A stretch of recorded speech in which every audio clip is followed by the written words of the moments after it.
Welcome to EPG Pathshala. I am Dr. Neeru Tandon, Department of English, VSSD College, Kanpur.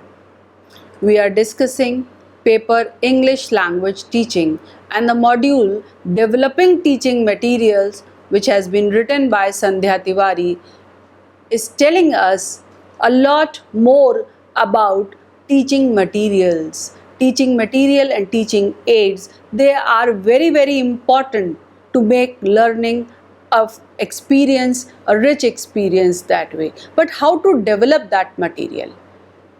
That is to be done in this particular module. To create awareness on the role of materials in the teaching and learning process will be discussed.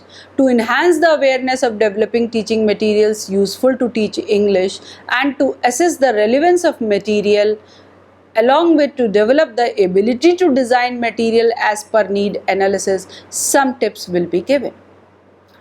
The role of materials in the learning activity of language classroom with various perspectives on material development, factors influencing the effectiveness of syllabi and materials, and ways to choose, adapt and assess materials for enhancing and testing the LSRW skills, frequently used terms in teaching material development, and different kinds of material and their functions. They are the learning outcome of this particular module.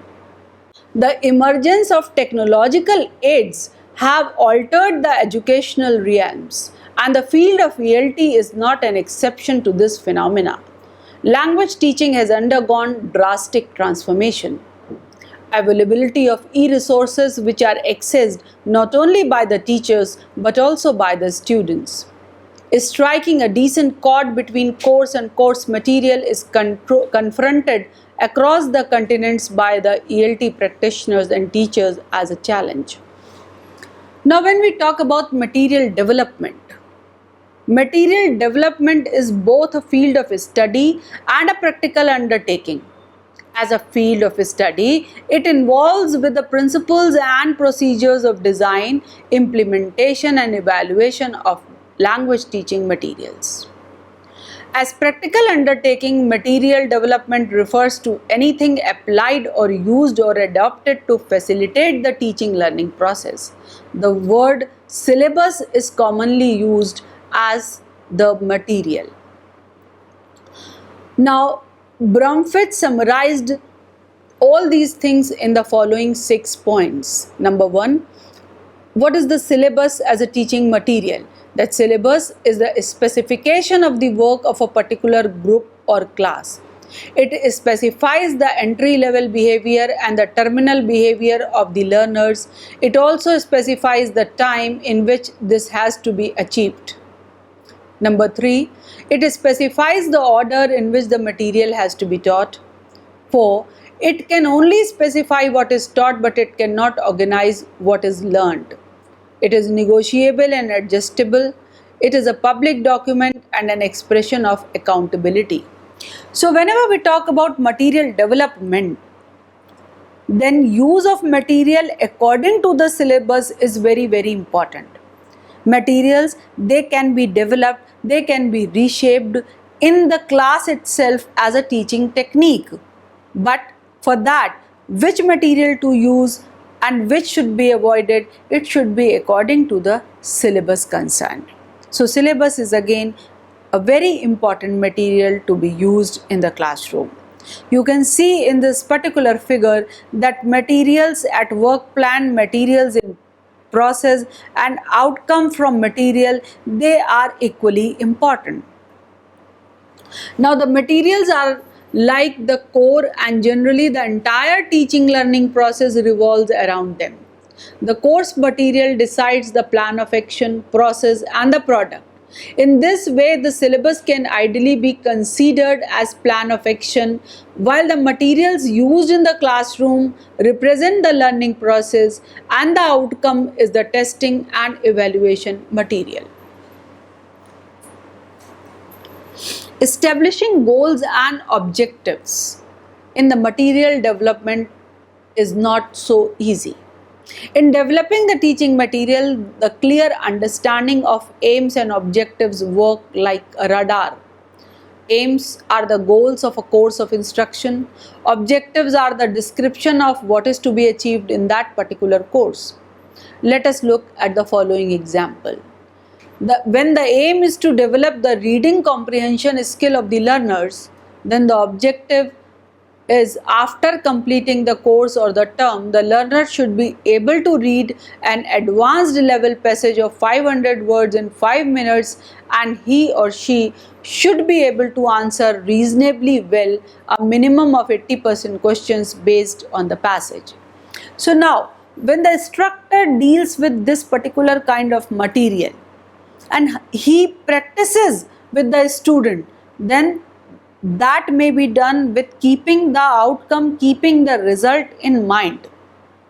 Reading, we all know, is not a passive process. It is an active process, because while reading, the understanding should be a part of that particular reading.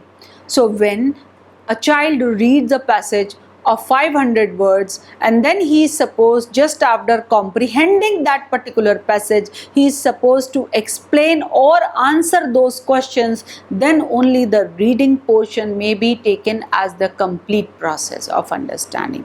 So whenever you use any material for that, instructor should keep that thing in mind. Now, what is the role of teaching materials? We all know that material should facilitate learners' ability to study and self-investigate.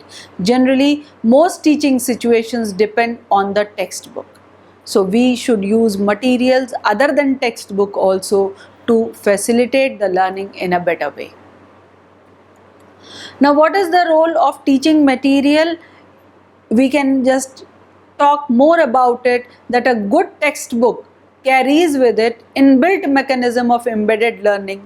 It should possess structural scaffolding that ascertains desirable outcomes even in situations where the teachers are inexperienced.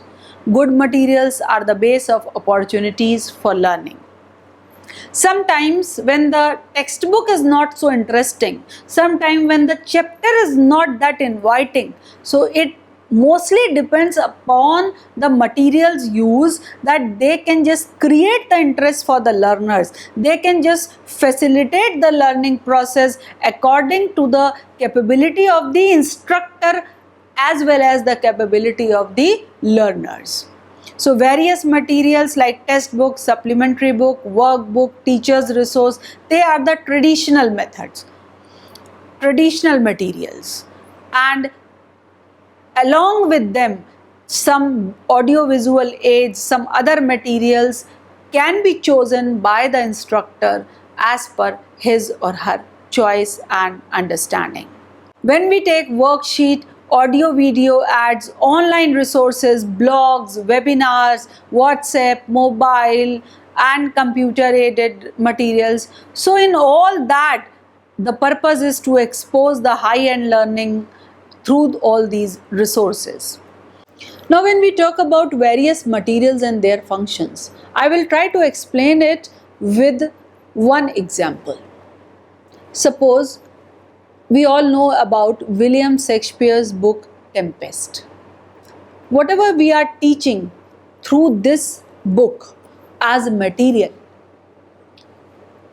if we are teaching the learners who are very young, then a simple story will do, that there was a king and there was a daughter, Miranda, and she comes across with some prince in the jungle. There is a Caliban who was a monster and something like that. That will just be a story where the names of actual characters will be mentioned for young, very young learners. Now, at the second stage, when at the intermediate level, learners are supposed to learn some dialogues, some good words. So the same story in the simplified version as the paraphrase mode can be taught to them with the use of dialogues. Like Miranda said, Caliban said, Ariel said, Prospero was of the view. So all these things will take care of sentence construction, use of good words, use of fine teaching material that way. So that may be good for the intermediate learners. But finally, for higher education, when we come to teach this book, this particular book should be taught in the original text. Like whatever Shakespeare wrote, they must have the feel of the Shakespearean language. How in Elizabethan age the language was being used, how it is different from the present day English, that should be taught to them in order to understand the text in a better way. So the same material is same, but it has been devised by teacher in such a way that the learner's need is fulfilled, and the learners, they learn it properly as per their background, their age and learning capabilities. So teachers, learners and material, there is a nexus. The materials are the tools which will be useful for both teachers and learners, because teaching will also be interesting. Teaching will also be easy when the teacher is using the material. Learning will also be easy and interesting when learner finds teaching with the use of the material. So thus the role of material is that of an instrument serving the dual purpose. As with any tool or instrument, the effective utilization depends on the user and the tool itself. For this reason, while developing materials, immense care should be taken to avoid all sorts of ambiguity. Utmost precision should be taken, because that will be the sample which consciously or unconsciously gets absorbed by the users or learners. In order to get the optimum advantage of the materials used, it is essential to know how to adapt, enrich and interpret. In selecting the materials for tasks, keep in mind relevance of the material, authenticity of the material, focus on process, potentiality for review and assessment, feasibility, and finally learner's proficiency. Now there is a paradigm tilt. What is that? The effects in recent changes in English language teaching in India exemplify the fact that ELT is going through the advanced years of communicative era and early years of digital learning. Therefore, the debate between acquisition versus learning, simplification versus authenticity, structures versus functions, fluency versus accuracy gain momentum. The metamorphosis in the role of a teacher from the giver of knowledge, grammar or translation, and the model speaker like audiolingual to whatever of a facilitator like communicative language teaching, the teacher is now discouraged from doing anything that the learners can do for themselves. So the self-teaching is a major part of the learning process. The role of learners, it has also undergone tremendous change and has taken different dimensions. In the grammar translation method, the learners were expected to acquire knowledge about the language and its literature. They were more or less expected to imitate the native speaker's style. It can be understood that the learner's role has emerged from passive to active, and learners are no longer just the receiver, but they are the discoverer, they are the contributor, they are the persons who are also handling the knowledge process in a different way. In the Western education system, the decline of the textbook is like a movement, and that has spread to other countries as well. The tendency of monolithic textbook diminished, and it paved way to less rigid forms of instructional materials. These range from various types of supplementary materials to inventories of ideas for teachers and to modular materials. Let me make it more clear that what do we mean by absence of textbook? Then what are the material that we are going to just apply for the classroom teaching? Can we imagine our class without the textbook? Yes. When the teaching and learning process takes place in such an atmosphere where learner is free to learn and teacher has also got complete freedom to teach that particular topic without the boundaries, then the learning and teaching experience becomes so lively and so interactive that both of them enjoy learning that particular thing. In absence of the textbook, the help can be taken from certain other materials, especially in the classroom, in the language classroom. Like, for example, I am going to teach them summary, how to summarize. It is not necessary that I should give them a worksheet. It is not necessary that I should give them a book. Okay, this is the passage and now you summarize it, read it, then summarize it. I can show something, a picture or a documentary film or something like that on the audio visual mode. They can watch that particular thing, particular movie that may be of their interest, and then they may summarize and they may write whatever they have seen and experienced and what they feel about it. So in this way, not only it will be summary, but it will be a creative piece of writing by them. They will take help, but they will not just try to imitate whatever is written. They will not try to catch things. Rather, they will exercise their brain and do it in a better way. So that will be the best use of language exercise. Now, in any teaching material, one can apparently notice the increase in difficulty level. The difficulty can be in terms of language, expression, or content. Gradation of material is good as it provides a natural evolution and learning process. Now, in simple terms, what do you mean by gradation of language? Whatever material you use for teaching students of class 1, you cannot use it for class 12 or vice versa. Language is being taught in class 1 as well as in class 12. What is the difference? Language is same, but only change it is there in the gradation of material. Suppose we use a nursery rhyme in class 1, that will be of simple nature, the words used will be simple and the sentence construction will not be complex.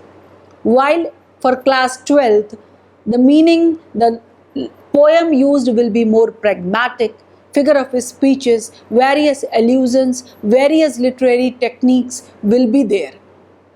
So it depends upon the gradation of material a lot. So it is a second pedagogic practice which should be followed while preparing materials. What is taught generally is followed by in what order it is taught. Everything selected cannot be taught at once for apparent reasons. Something must come before, like prerequisites, and after something else. Now, language is a system we all know, an entity in itself. It is not just a collection of some words or sentences or something without creating, without leaving any particular meaning. That is why a methodological approach in designing the material is very, very important for the success of course. Everything new cannot be presented. That is why whatever is easier or linked to the past exposure should be the starting point where you design the material for the students, so that the link should not be broken, the chain should not be broken.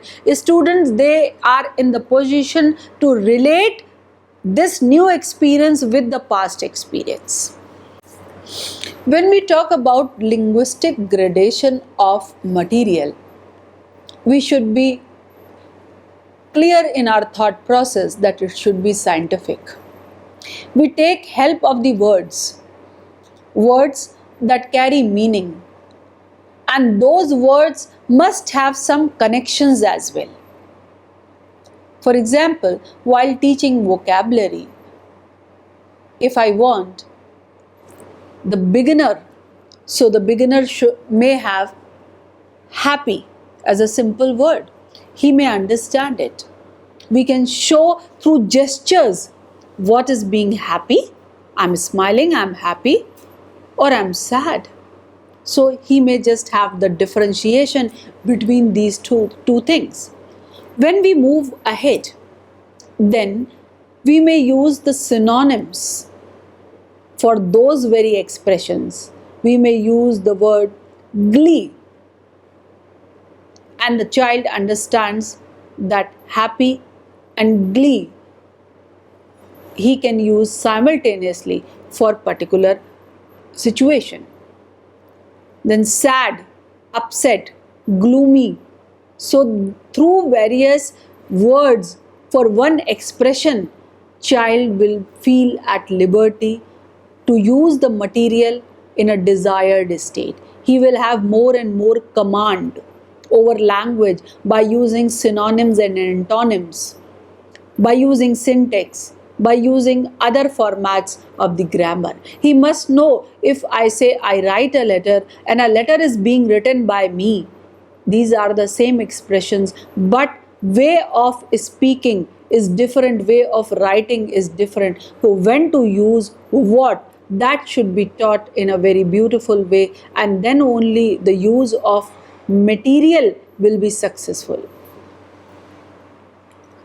Now, content and cognition graded material is also there.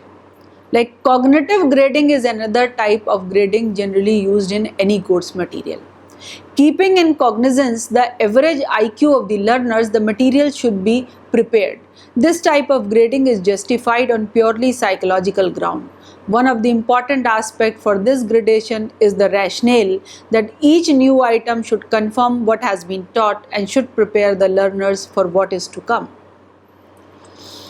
In good gradation, new material would strengthen the known material by the process of facilitation set by Mackay in 1956. Learners find it easy to grasp if material is designed in a systematic and regular series. The irregular or unconnected ones lead to error of analogy. Responses associated with one stimulus will also be associated with similar ones. The greater the similarity, the stronger the association. Therefore, gradual unfolding of the materials enhances the learning patterns. Psychologists and behavioral scientists have also emphasized that a greater number of items can be learnt in a specific time if they fit into established and interconnected patterns, said by Miller. And Miller made it clear that how the teachers should adopt teaching through materials. Now there is another thing, grouping and sequencing. Irrespective of the kind of gradation principles on which they are based, all methods include in designing materials like some sort of grouping of these materials and an arrangement of these materials into some sort of sequence. Any one material cannot be successful for all kind of teaching. So whatever you teach, you may use different materials or you can group them for teaching the same thing also. Now, simplified and adapted materials. It is important to note that there was a movement in materials in 1960s when teachers and ELT exponents felt the need for adaptation. That is, they wanted to change the prescribed textbooks or materials to make them more customized as per the learner's level of reception and specific teaching needs. Mattson and Bowen said, I quote, "Adaptation is often required in order to increase motivation for learning by making the language more real, the situations more relevant, the illustrations, visual or printed, more vivid and interesting." Unquote. Now you see, that is the basic reason why after a fixed interval of time in every college, school or universities, the textbooks are being changed. The course material is also being changed, keeping the development of the subject, development of the learners in mind. The original texts are often rewritten, keeping the needs, purpose, and the age level of the readers. West in 1964 described the criteria of a successful adaptation as follows. Stage 1, Introduction to reading for pleasure. 2, Reading for enjoyment. And 3, Reading with foretaste. And 4, Reading to read unadapted books. These 4 stages have specified word levels and also criteria for their selection. Like at stage 1, vocabulary 480 to 750 head words. And criteria: can the learner read the materials without too much difficulty? Is it suitable to the learner's age? Then stage 2, vocabulary 1000 to 1500 or 1800 head words. And criteria: is the book enjoyable still? Can the teacher himself enjoy it in its adaptation form? Stage 3, vocabulary 1800 to 2300 head words. And does the book, without being too difficult, convey some flavor of the original? Is it an effective appetizer? Stage 4, lead into an unadapted book. Vocabulary 2000 to 2500 words for the explanatory passages. Does the book present the original author? Does it present the original in an assimilable and enjoyable form? So that is to be judged.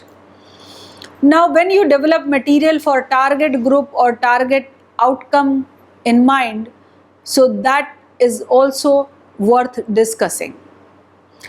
These materials are delivered not only in conventional print form but also through new technologies. It is important to keep in mind the target group of the material to be developed. Learners, they too bring to learning their own beliefs, goals, and attitudes which influence whatever they learn. Understanding the learner's knowledge and rationale will facilitate the success of material development. The task of developing teaching material is multidimensional. In order to achieve the desired success in developing materials, clarity of aims and objectives is important. Once this clarity comes as explained, the thorough target group analysis should be taken up. If the course is predetermined, then the adaptation or simplification strategy can be applied. The teacher should demonstrate sensitivity to learners' need and expectations in the various stages of material development and use.